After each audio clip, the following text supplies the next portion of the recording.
this to turn on. There we go. Hello, everyone. Welcome to Woven today.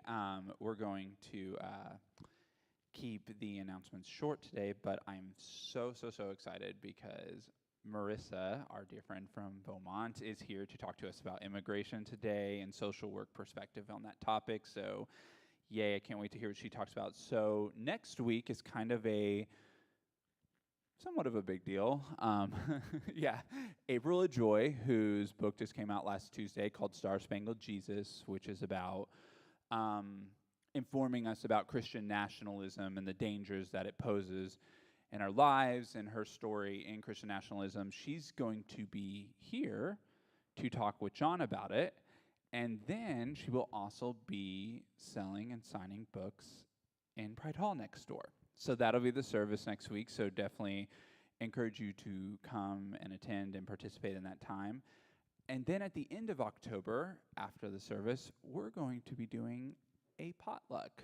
So there will be free dinner after Woven on October the 27th. So that's really it for announcements. And we just want to say a special welcome to you, regardless of your race, your gender, your ethnicity, your socioeconomic status. Whether you believe in God or not, whether you like God or not, whether you think the Bible is valid or not, you're welcome here, just as you are.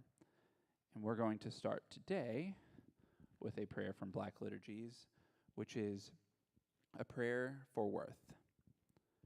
God in us, we know the miracle inherent in our existence. We are here, our beauty stretching out and dwelling within us. But it is hard to believe in one's dignity when the systems and societies to which we belong are content to destroy us. We have heard lies of our worthlessness in the explicit and implicit ways the world interacts with our bodies, stories, and homes. It is incessant. This lie of our own inadequacy, this charade of our inferiority, remind us that our dignity does not wane or bud in relation to anyone's belief in it, including our own. Let us rest with the knowledge that we have nothing to prove. Our dignity, perpetual as it is divine, we will not shrink, we expand. Remind us of our making, for we too contain the divine. Amen.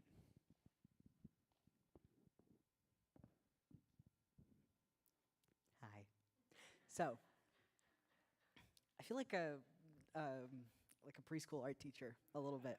That's the vibe that I'm working with today. So, if you were here last week, last week? Not last week, the week before. Last time you were in this building, you probably know. Can I talk? If you were here at the previous service, you will know kind of what we're going to be doing. We're going to be doing paper poetry again. So, this time I have a lot more cards, or a lot more paper to write words on. So we're going to first write words on paper. It's a day. Then I'm gonna collect an offering of words, and we will use these words to, in groups, put together poetry. Also, if anybody is watching online right now, comment down a word, and your words will be included. I will write your words on pieces of paper. So I don't know if anyone is actually working, but shout out to the people watching from home. So yeah, today's topic is on immigration.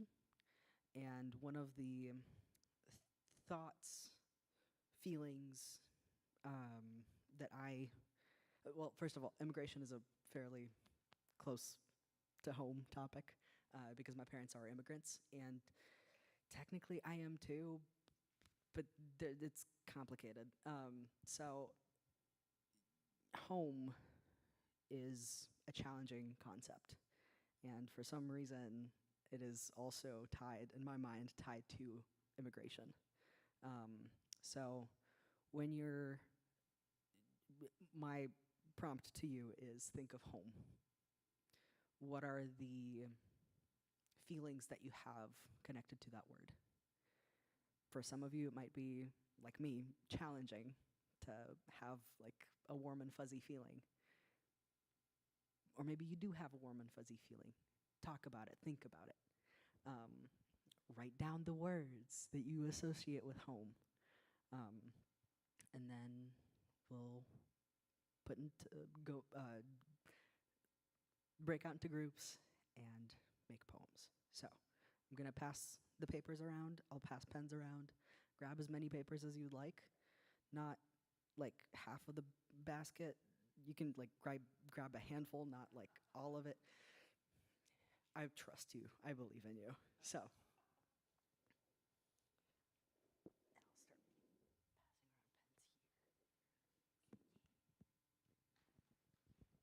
And then when dividing into groups, you can do it either locally or find people that you want to connect with. The power is in your hands.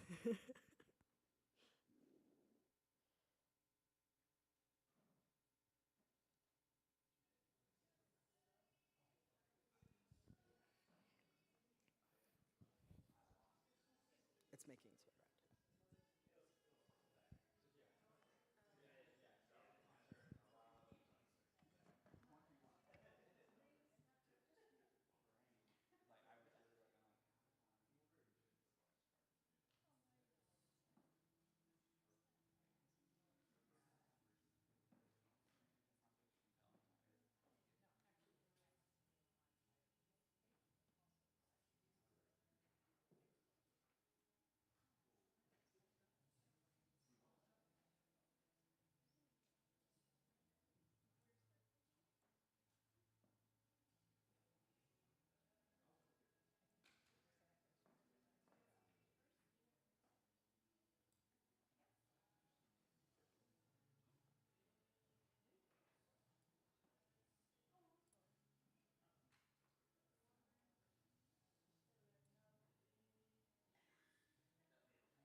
and I'm actually going to use a mic this time.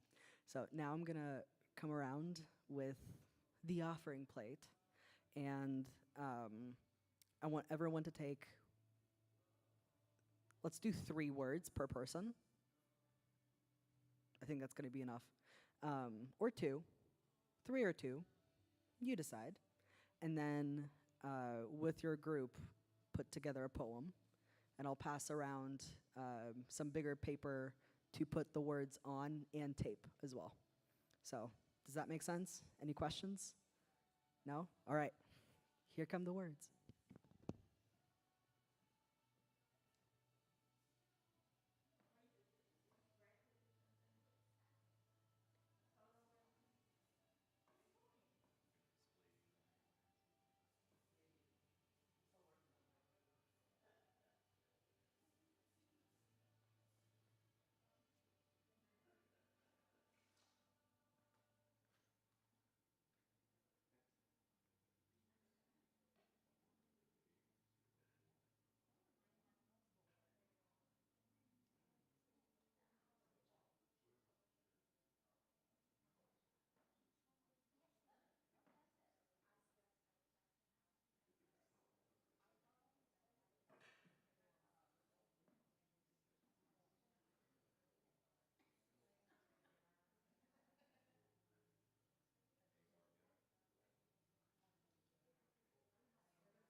right, this is just a gentle 1 minute warning.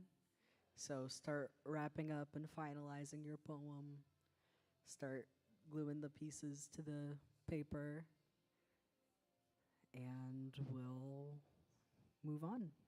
So, 1 minute warning.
Alrighty.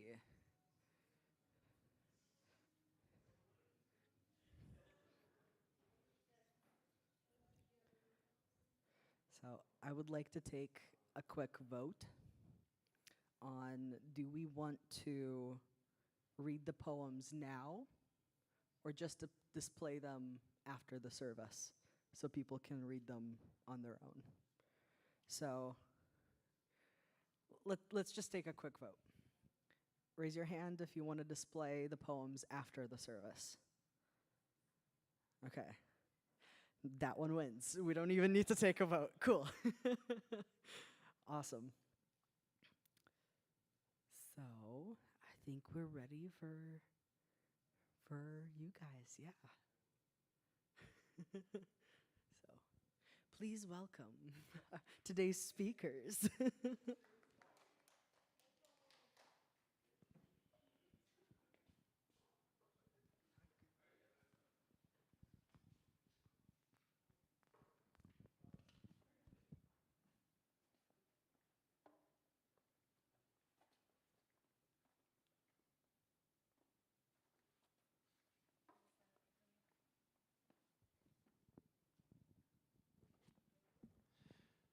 So, I'd like to welcome up here to the front here at Woven, Marissa Castellanos.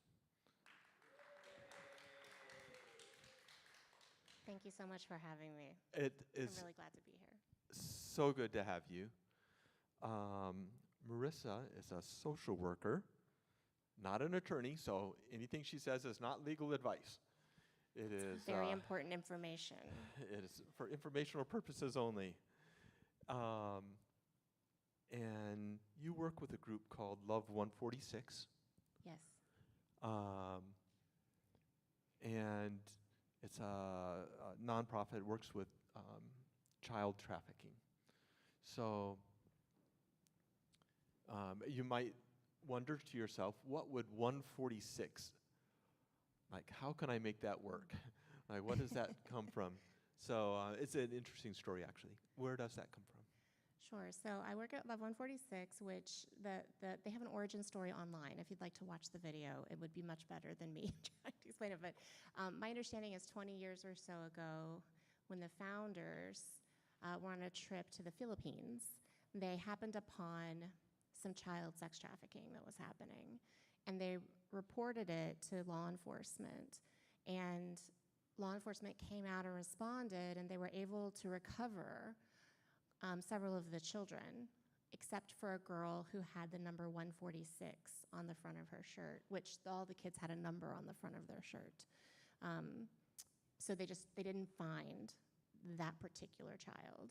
And so when they decided to found an anti-trafficking organization, they named it Love 146 just in honor of that particular child who they never found again.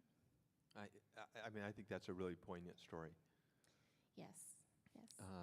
Danny, it reminds me a little bit of your number, your tattoo, for another day.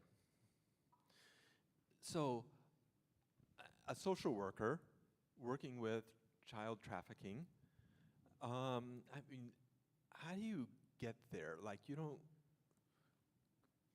you grow up in elementary and high school and you're saying, I'm going to become a social worker?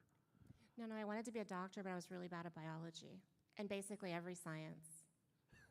And so it's hard to become a doctor If it was if a science, you hate all I the made sciences. bad grades at it. Or, I mean, you love the sciences, but if it's not, So I had to come face to face with reality. when did that happen? Oh, late in high school. I mean, I went ahead and made a go for it in early college. My first semester, I filled it up with science classes, and nothing had changed. My path was set. So, how many of you wanted to become a doctor at some point in your life? Oh, really? That's just And then biology, right? Or chemistry, or No. physics. I can tell you exactly what it was for me. It was right there. There's a little scar where I had an X-Acto knife, and I cut myself. And I was really thinking, I'm going to be a doctor. And I cut myself, and I went into the bathroom to, put something on it, and I fainted. And I said, I don't think I'm going to be a doctor. I'm going to do something else instead. Yeah, it's like the path doesn't just wind a little bit. The door actually slams in your face. It was a hard no. It's a hard no for me, And too. Hard no. it's actually really good on my account because I have a natural tremor. And it's just not great as a doctor. Like, here, let me help you stitch that up. And yeah, it's not good. So, all right, so I'm not going to be a doctor, so you're in high school and beginning of college, and you're like, no. And so, what next? So I randomly registered for a social work class, just the most basic one. I had no idea what it was about, and I went and sat through several classes and thought, holy cow, I didn't even know this was a whole thing. This sounds just right for me. It just fit. Wow. And it does fit. It just fit. So I just kept at the social work classes, and it fit more and more. And eventually I had to sort of decide what kind of social work I wanted to do, and I said I wanted to be a therapist, so I studied to be a therapist. I've not one day been a therapist ever. Luckily, there's lots of different ways to do social work, not just therapy. So I ended up studying abroad in Mexico as a graduate student. I worked in a hospital in Mexico with social workers in like the maternity ward and internal medicine and the emergency department, and those were some really amazing social workers that I worked with there. And I came back and I was already doing some community-based work, and I knew that I wanted to continue to do sort of community-based grassroots work. And it made sense to me at that point to utilize my Spanish proficiency, and I've always used it at work. So When did you learn it? So I didn't learn Spanish until college, actually. I took Latin in high school. Don't do that. I mean, again, I thought I was going to be a doctor, right? So Latin. Yeah. And I think all I remember from 4 years of Latin is et tu, Brute? So I signed up for a Spanish class. And that's a pretty important phrase. I mean, it is, I but it's not mean, enough, yeah, right? I don't think it warrants we 4 use years. We use that a lot. I've never used it as a social worker, that's for sure. But I signed up for a Spanish class in college. And actually, my first Spanish class, I went to it. It was a class of maybe 60 students. And when we all sat down, the instructor said, I'm going to go around and have everyone introduce themselves. And as everyone says their name, I'm going to ask you a question in Spanish. and I want you to respond back to me in Spanish. And my heart started racing, and I thought, wait, this is Spanish 101. Why are you already speaking Spanish? I don't know any. I knew uno, dos, tres, maybe. That's all I could say. And so I listen as, one by one, those students each introduced themselves, and the instructor would ask them a question, and they would respond in Spanish. Everyone knew the Spanish except for me. And so by the time it gets to me, my heart is just racing, and I don't even know what to say. I just grabbed my bag and said, I think I'm in the wrong class, and I walked out, and I dropped the class. Oh, that's so sad. It was really sad. I was really Oh. disappointed in myself because I really wanted to learn Spanish. I never went back. I was so humiliated. So fast forward a year or so, and I had taken that was probably my first year of college. So a couple years later, I didn't scare as easy anymore probably because I'd been in school a little bit. I went ahead and signed up for Spanish 101 again because I really wanted to learn. And this time I stayed, and it was a smaller class, and I learned. I took Spanish 102, so I took 2 classes. But then I started working in a restaurant, and in the restaurant that I worked in, it just so happens that all the hosts and managers and servers, for the most part, were English speaking, and the folks in the kitchen, dishwashers, bussers, were mostly Spanish speaking in this restaurant. And That's actually pretty common, right? right, so this was my experience. But what I also noticed that I really didn't like was that basically none of the English speakers would talk to the Spanish speakers except to maybe make crude jokes, practice their bad words in Spanish. Occasionally, the Spanish speakers would try to say hello to the English speakers, but usually there would be a look of disgust returned to them or no attempt to have a conversation, especially from the female servers. And so it seemed, at the very least, incredibly racist and classist. And I didn't like it. I didn't want to be a part of that or reinforce it in any way. So I was determined to use my very basic 101 and 102 Spanish and build a bridge with all of the Spanish speakers in the restaurant. And so they became my Spanish lab. I basically graduated Spanish 3, Spanish 4, all the way up to Spanish 6 probably in this restaurant where I was really determined to practice. I started watching all the TV shows and movies with Spanish subtitles, just immersing myself, and by then I went to study abroad. And I had met my future husband around the same time who speaks Spanish, and so Well, my he Spanish speaks Spanish because he's from Mexico. so there's that. Yes. So by then I already spoke Spanish, fairly proficiently. And every job I've had since I graduated with my master's degree in social work has always been where I needed Spanish to talk with the folks that I was working with. Yeah. So your husband, Ruben, grew up in Mexico, Yes. sort of southern Mexico, Right by Guatemala, 2 hours from Guatemala. very southern Mexico. 1 hour from the ocean. Yeah. And you've been married now how long? 18 years. So congratulations. I'm older than you think I am. And Just look at the grade. no, you're definitely older than you look. I'm older than you think I am. And you have 3 biracial children, 3 children. Yep, Christian, Isabel, and Maya, and they're lovely. most of the time. Yeah, well, we've all had, no, we haven't all had children, but some of us have had children. We've been children, right? We've all Many been of us have children. been children. And so today I wanted to go sort of deeper into immigration. And, immigration, to hear it in the news, is about a singular group of people, which are Latinx people. But of course, immigration is much bigger than that.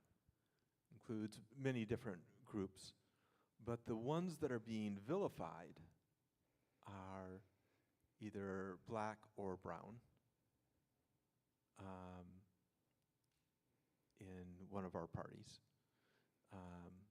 Right, but let me add some layers to that, and let me just Great. offer the example of, if we had someone, let me use my former boss as an example. His name is Darko. He's one of the loveliest humans I've ever met, and Darko is from Bosnia, and he's a refugee. He came here after the war, during the war in the 90s, and he speaks proficient English, and he's white, and he's a man, and he's nicely dressed, if he were standing here in front of you, even before he opens his mouth, but even after he does, I think we would make some assumptions about Darko. That's right. Right? Maybe if we read his name, we might make some additional assumptions about Darko, right? But not seeing anything else about him. You see him, we make assumptions. An assumption that most of us would not make if we just looked at him would be that he is an immigrant, because he doesn't look like an immigrant. And so when we talk about immigration, there's all of these natural layers, like what is your skin color, and what language do you speak, and how do you dress? Because even if you think about some of the laws that have been passed in states in recent years about local police having the right to just stop and apprehend undocumented immigrants, well, how do you know when you look at someone if they're an undocumented immigrant? How do you know that before you stop them? Well, you make assumptions about them. So do you assume Darko is an undocumented immigrant? Maybe he is, right? You don't know. But that's not the assumption we'll make. We'll assume that the person with darker skin, with a certain kind of name, who's maybe has other physical appearance that you can see about them, maybe the clothes that they're wearing, and you make assumptions that they are an undocumented immigrant when you wouldn't make that assumption about, let's say, me, right? So I think that there's just all these layers which are just, they're not captured in most of our conversations about it. It's never just about immigration, I think, is the bottom line. It's never actually about just immigration. It's about racism and classism, and it's about it's about fear, actually. I think fear is at the root of a lot of how we think about immigration, fear. Well, and let's clear up a couple things. One is we have, I suspect everyone here is either an immigrant or has come from immigrant heritage. We do have a family in the church that isn't, but they're not here right now. And so first of all, that is our country.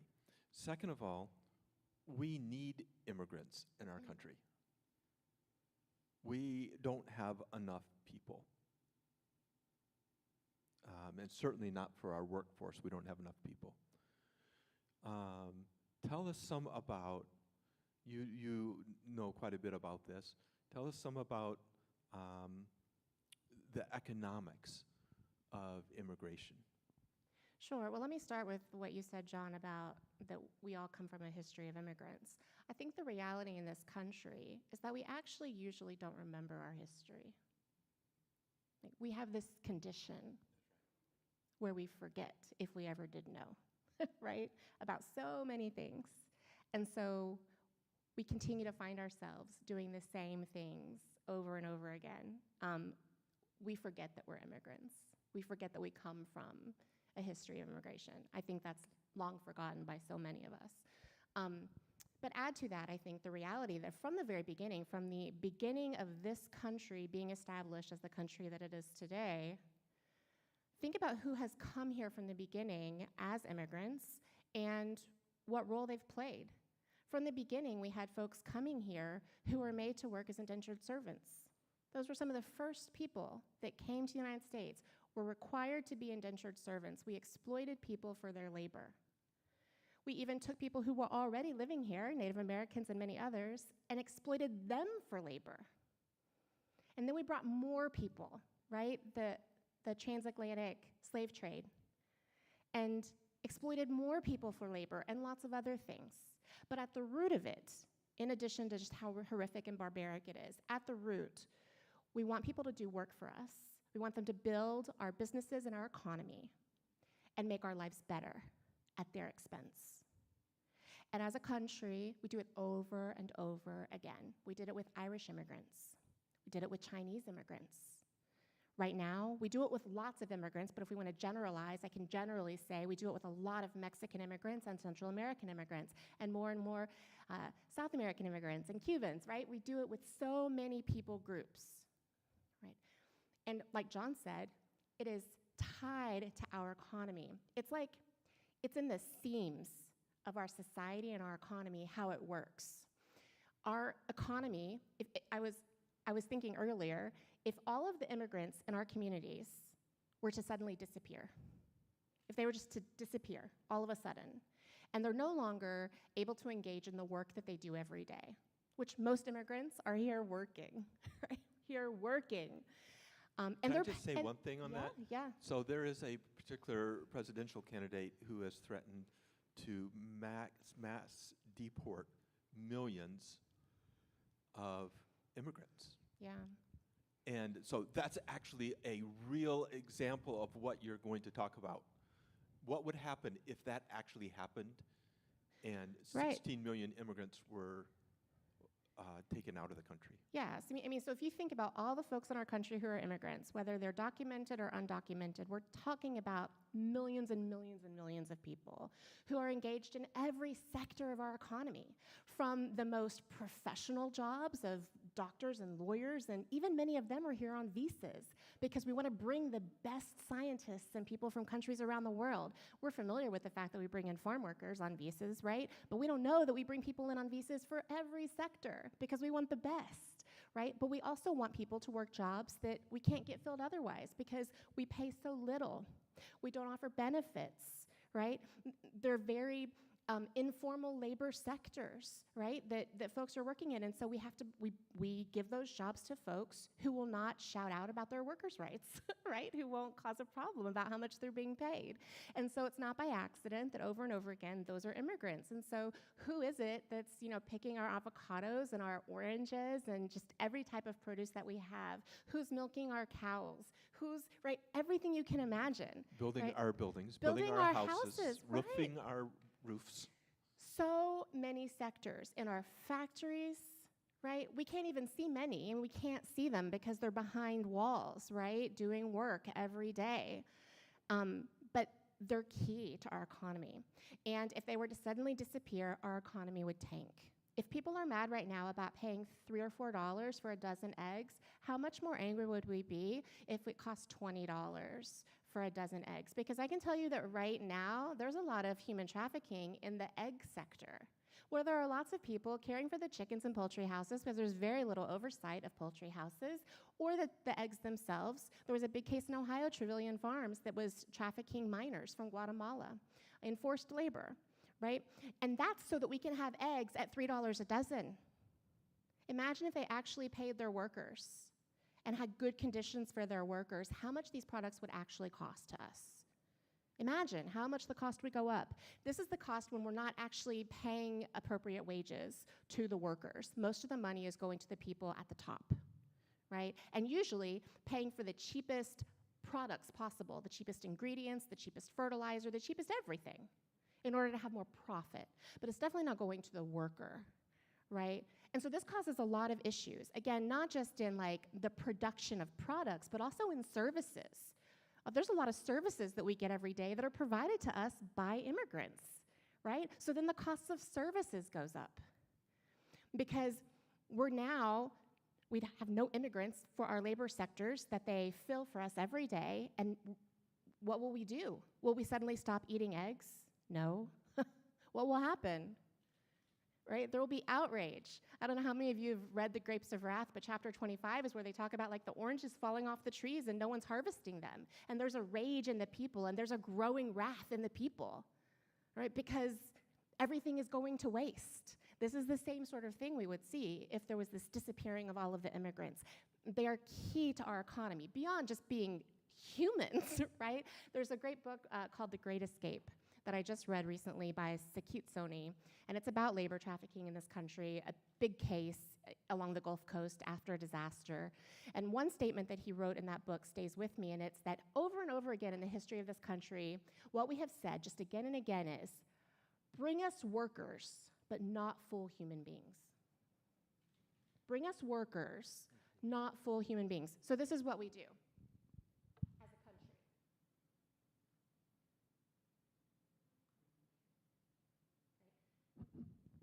We will never actually fully close the borders. Do you know why? Because then who will work in this country? There might be talk and rhetoric about it, right? But will we actually do it? No, because our economy would fail. Our economy would fail. But we can talk about it, make it sound good. Should we have security? Absolutely. Should we be as safe as possible? Yes, everyone deserves safety. Of course we do, right? But when we get in these cycles where we talk about it in those sorts of very divisive ways, it's not helpful because it's actually not real at all. It's a lot of misinformation about what the reality would be, which is we need immigrants in this country for lots of reasons, right? Immigrants are paying taxes every day, whether they're documented or not. They're paying sales tax when they go shop. They're paying taxes on their electric bills when they pay their. Have you ever looked at your electric bill to see how many taxes are on it? It is bananas. You will like not recover. Your cell phone bill, look at how many taxes you pay on your cell phone bill. It is bananas. Immigrants are paying all of these taxes, and they're also usually paying income taxes. Even if they don't have a Social Security number, you know what? The government created something called an I-10 number, which looks like a Social Security number, but it's not a Social Security number. You know why? That's why, because they want you to pay into the tax system, even though they know you're here and you're not documented, because they want you to be here, because they want you to work. And you know what happens? All those taxes that are being paid, especially the income taxes, the Social Security, and the Medicare taxes that get taken out of our paychecks, you know what happens? They get to save all that money from so many immigrants who don't turn around and file tax returns, either because they don't know that's a right that they have, they don't know how to do it, they don't have a lawyer or an accountant to pay, or they can't afford to do it, right? And so all that money just sits there and no one claims it. Those hundreds and thousands of dollars every year go unclaimed. And so do you know how many times immigrants have saved our Social Security system? Oh, they don't talk about that, though. Oh, because that's pretty pro-immigrant. What, you mean immigrants are doing good things? I can't believe it. We can't talk about that.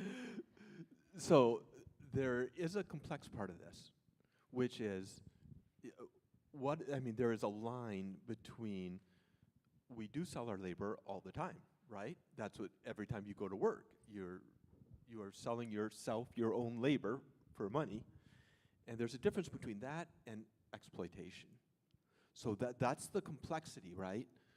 Is we need immigrants for our economy, and we want to treat them fairly. Fair wages, dignified work. We should want to treat them fairly. We should want to treat them fairly.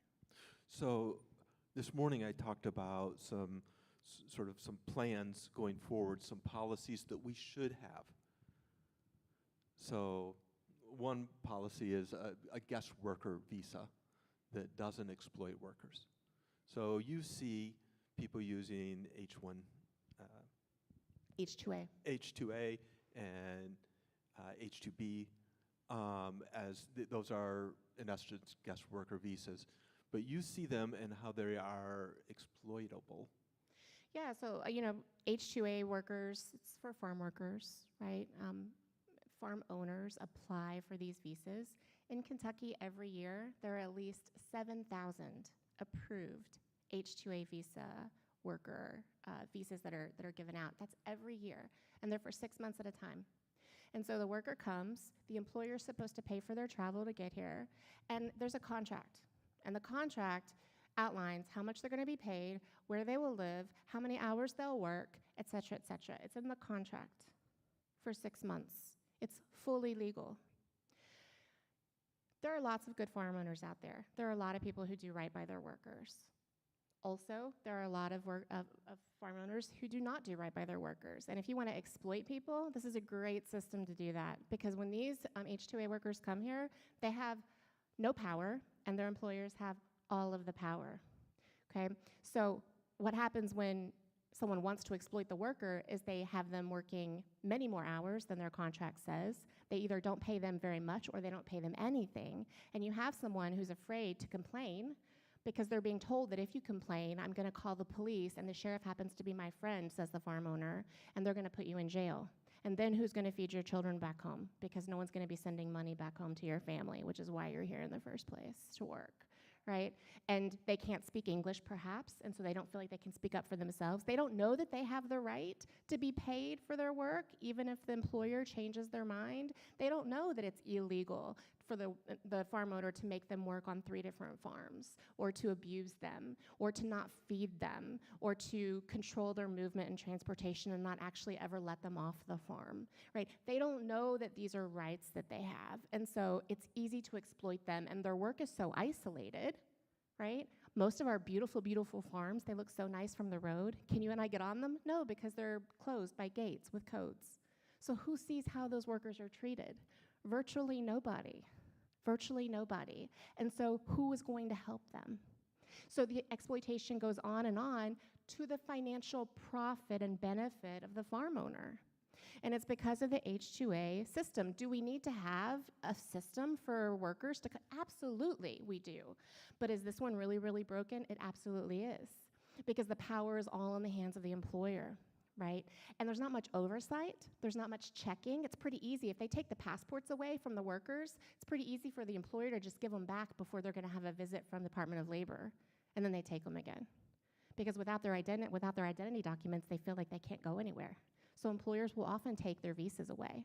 And they're all here with legal documents, right? I've seen that happen so many times, right? Not being paid for the work for months or even years. It goes on. And then if you separate from your employer, the way these visas work, if you're not there working for them for 2 weeks, you're now undocumented because your visa is now void. So the employers use that to their advantage. If you're not here, if you leave, I will call immigration and I will report you. And then they're undocumented. So now they're in this country undocumented, which is a lot more vulnerability than what they had before. And the employers know this, and they use that to their advantage. And so it's a really broken system. Are there sometimes family units involved? For sure. It used to not be that way. I think it used to be lots of single individuals coming here to work, but what we've seen in recent years is more and more families coming here, or people coming here and choosing to stay and have families here, right? So actually, when I finished my master's program, one of my first jobs was Migrant Head Start.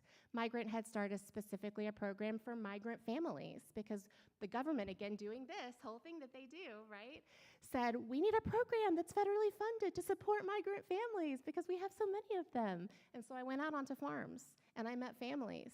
And if their kids were preschool age, I would help them enroll in Migrant Head Start. And you know what I saw? I saw all these families on these beautiful farms who were living in squalid conditions provided by their employer as a benefit, so it was deducted from their pay. Their housing was deducted from their pay. One family's house I went into was a trailer, and it was this far off the ground maybe, but there was a big gaping hole in the kitchen floor, and a baby and toddler are running around the house. So their parents covered the floor somehow, but the kids could easily move it and fall onto the ground 4 or 5 feet. And this was the housing provided by their employer. Another family I went to visit, they had a child with severe disabilities, and they were given a barn to live in by the farm owner, and it was deducted from their pay. And this is actually when I first became aware of the horrible exploitation of workers that's in our communities every day that we just don't know about and don't talk about. I saw that 20 plus years ago when I was going onto farms for Migrant Head Start. And then after that, I worked at a Latinx community center, and over and over again, I had people come to my office and say to me, I worked in construction for a month, and when I went to get my paycheck, the office was closed. And I called the number, and the number doesn't work. And so nobody's paying me for my work. And then someone else would come to me and say, I was doing roofing for 2 weeks or painting for 2 months, and I went to collect my pay and nobody's there. And so it's wage theft happening over and over again, where people are exploiting particularly immigrants for pay for their work and not paying them. And it's like a system that they do over and over and over again. And it was happening here in Lexington communities at this one community center that I worked at. It happened all the time. Some people who would come here to the US and they didn't have enough money to pay their whole travel expenses in advance and they had a debt to pay, would be held and forced to work against their will until they paid down the debt. So they're like in a debt bondage situation, right? I started seeing all of those things, and that's before I officially got into anti-trafficking work, right? By the time I got into anti-trafficking work, the labor exploitation was incredibly evident to me. And then I worked in direct services for 15 years in the state of Kentucky, all around the state, doing direct service work for survivors of trafficking, sex trafficking and labor trafficking, and I saw almost half and half. It was almost half sex trafficking and half labor trafficking, and a lot of them, probably also almost half, were foreign-born. So that's pretty dark. Yeah. Because the situation is pretty dark. Yeah. So give us 3 things that we can do, not necessarily specific help, but for instance, we can vote for elected leaders who want to address the issue. Yeah, I think doing the work of being knowledgeable So about one these issues. would be being knowledgeable. Yeah, just learning, right? Reading what you can, listening to what you can, learning what you can. It's hard to pay attention and listen, and it can feel heavy. Yeah. But we 'Cause can it do is heavy. really, yeah, but we can do really good work if we know what's going on, right? But it starts with sort of knowing what's actually happening out there and being able to make informed choices. Because what's not helpful is making uninformed choices, right? Just saying, I'm just going to move along this way, it's just too complicated for me. But if we're knowledgeable about it, even if it's just one part of the topic that we can sort of take knowledgeable action on, like the way we vote or the laws that we support or the organizations that we support, where we work, who we volunteer our time to, any of those things, right? Based on the knowledge that we have. I would say that's one big thing. Great. A second thing I would offer, also it can be very simple. It doesn't have to be complicated. The second thing I would offer is trying to become a more conscious consumer. Yeah, give us, can you be a little specific in that? Sure. Being thoughtful about the products that we buy, the places where we purchase, and the services that we use every day. What do we know about that? I love to thrift. You know why I love to thrift? Because when I thrift my clothes, I'm not giving my money to fast fashion companies who exploit workers every day. Does that mean I never buy fast fashion? No, are you kidding me? I need underwear, I need all these things that right? So it's not perfect. I'm not saying that I buy it all, but I'm thoughtful about it. I try to give money to organizations like thrift stores who turn around and give back to our community instead of giving my money to fast fashion whenever I can, right?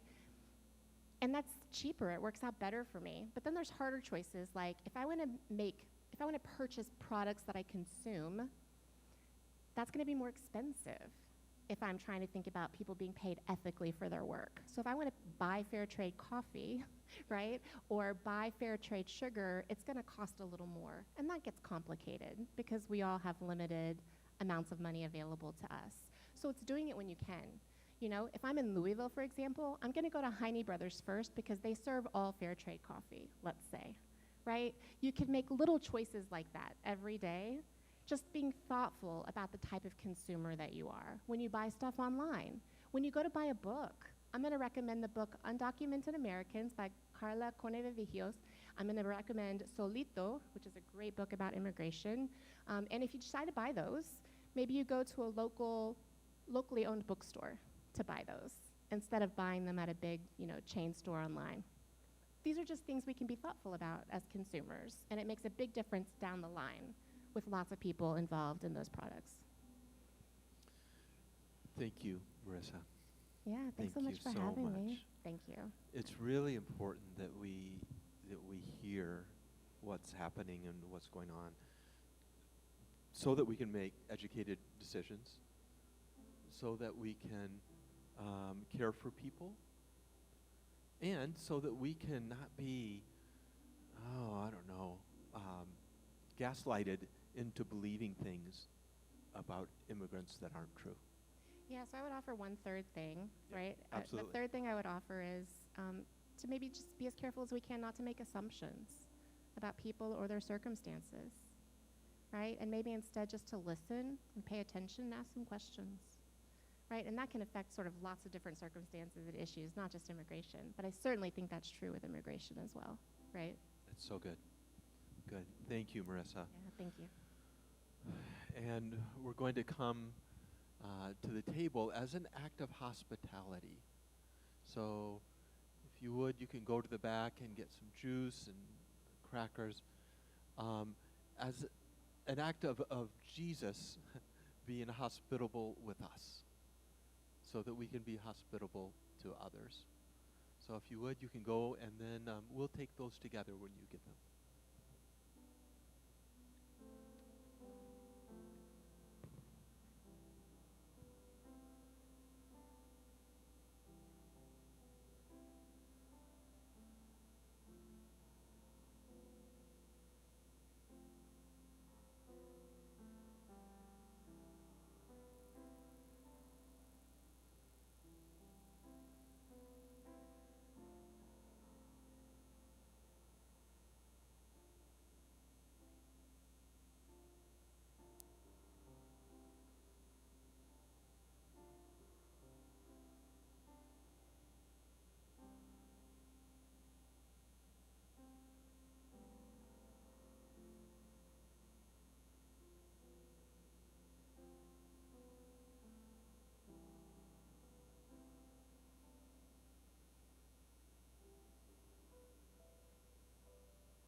one of the arcs of the Bible, the big pictures of the Bible, is the arc of hospitality. It's understanding that God invites us into being hospitable people, to being fair people that care for those that don't necessarily look like us or have the same kinds of names as we do. And this that we take is Jesus offering himself to us as this hospitable act. And if we can love, the closer we can love like Jesus loves, the closer to true hospitality we will be. And that's our goal. So we take this and we take the juice from Jesus in hospitality, and then we offer hospitality to everyone. Amen.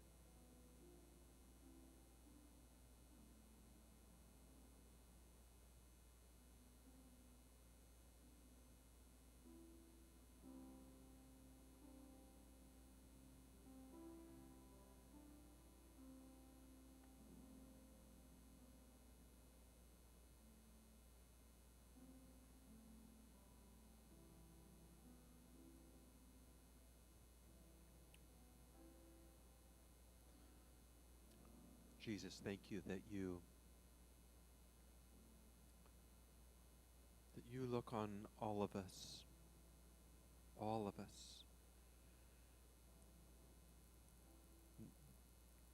and see the value in every person, every single person. So much value that you would even give yourself to say, I see you. I am in this with you.